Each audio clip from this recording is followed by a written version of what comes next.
Paradise Lost by John Milton, Book 10. Theme, Summary, Analysis.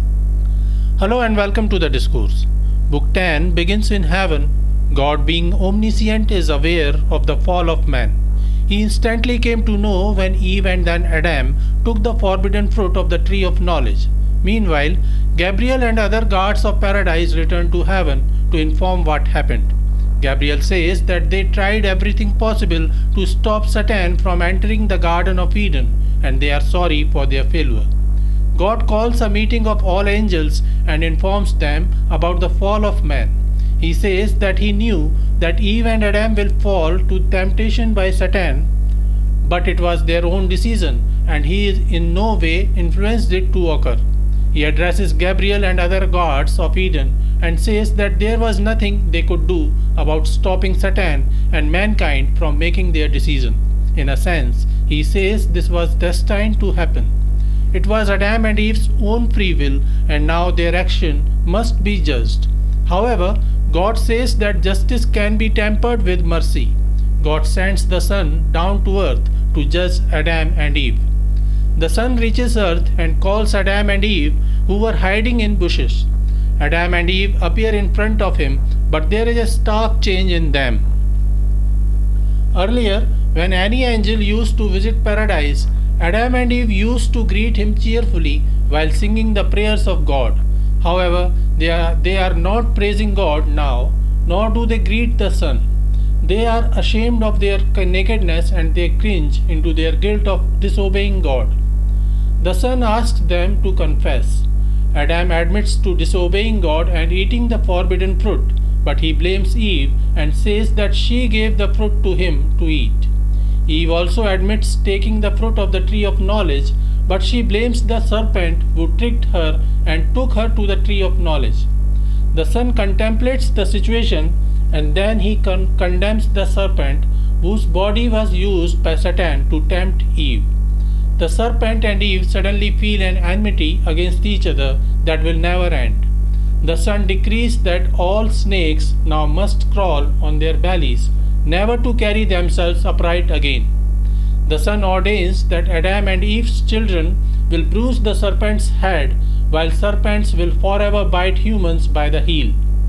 Then the Son judges Eve and decrees that Eve and all women following her will be given the pain of childbirth as well as subjugation to their husbands. The Son then confronts Adam and ordains that Adam and all men after him will have to labor to hunt and harvest food in the cursed ground. The Son further adds that Adam and Eve and all their offspring will be subject to death, literally returning to the dust from which they were created. The Son realizes the guilt and shame that he sees in Adam and Eve, and he then shows the mercy of God and offers clothes made of animal skin for Adam and Eve to cover themselves. The Son then quickly returns to heaven. Meanwhile, sin and death were busy creating the ladder from hell to earth.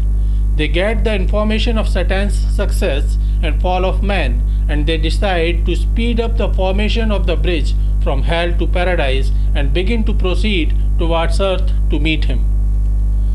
Sin and death reach the boundary of paradise where they see Satan. They congratulate him for his success and promise to infect the entire earth.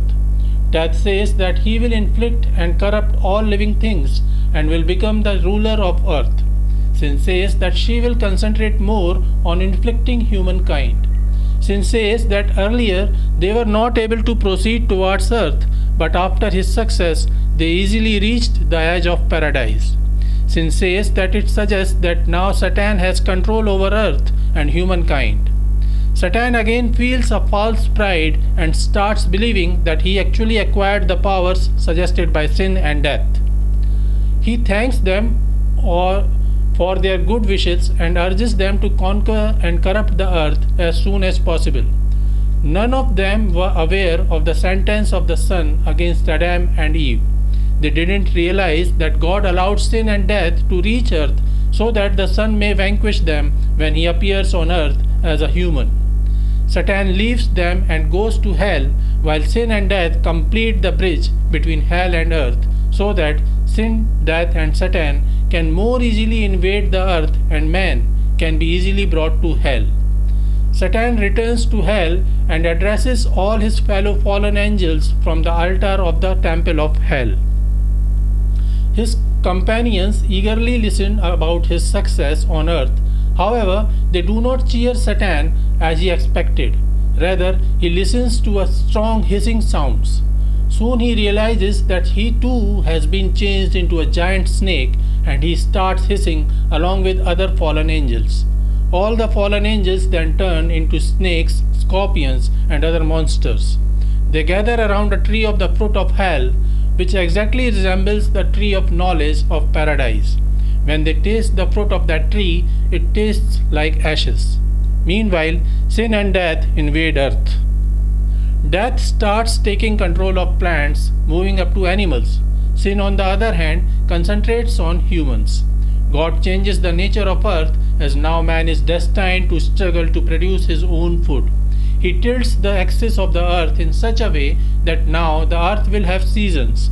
Light and order will not always remain on earth, and there will be phases of darkness, disorder, and cold. Adam and Eve observe these changes. Adam becomes sad and repels Eve. He laments how their children will suffer the consequences of their wrong deeds. To avoid that, Eve suggests that she should commit suicide or should never become a mother. Adam says that it will again mean disobedience against God's justice. He embraces Eve and soothes her and says that they will bear the consequences with patience and will try to seek forgiveness from God. He says that it is not so bad because they are still together and alive. Eve agrees and both begin praising God again. Analysis of Book 10. The major theme of Book 10 is fall of man, and it shows the contrast of the fall of man with that of the fall of angels. After the fall, the fallen angels under the leadership of Satan vote to corrupt God's creation and established an unending enmity. On the other hand, man realized his mistake after the fall. Eve swayed again and suggested ways to avoid the decree of punishment, but Adam convinced her to accept the punishment and follow the correct path of asking forgiveness while praising God. This difference shows why God will continue to show mercy for man while paving a way for man's redemption. Satan, on the other hand, is forever shunned from the light of heaven. Satan doesn't allow himself to repent as his disobedience comes from within. On the other hand, Eve and Adam were not internally disobedient to God. They were tricked and they realized their mistake. They repented. Adam and Eve produced true sorrow and regret that Satan couldn't. The other theme of Paradise Lost is the hierarchy. Adam is superior to Eve. It was obvious in previous sections too, but in Book 10, Eve is punished to suffer pain while giving birth to children and always remains submissive to Adam.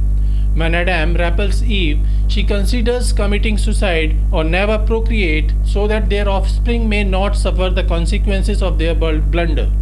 However, Adam reminds her about Jesus, the promised birth of the Son, as a human for their salvation. This hope prevents the couple from committing suicide. Satan and the Son are presented in contrast. In the first scene of Book 10, God sends the Son to judge Adam and Eve, his children. In the second scene, the Son meets the children and judges them. In the third scene, Satan, the Father, meets his children, sin and death, and offers them instructions and advice for the future course. Milton also made a political jab against the Catholic Church by mentioning hell as wondrous art pontifical. Catholics consider the Pope as the bridge between God and man.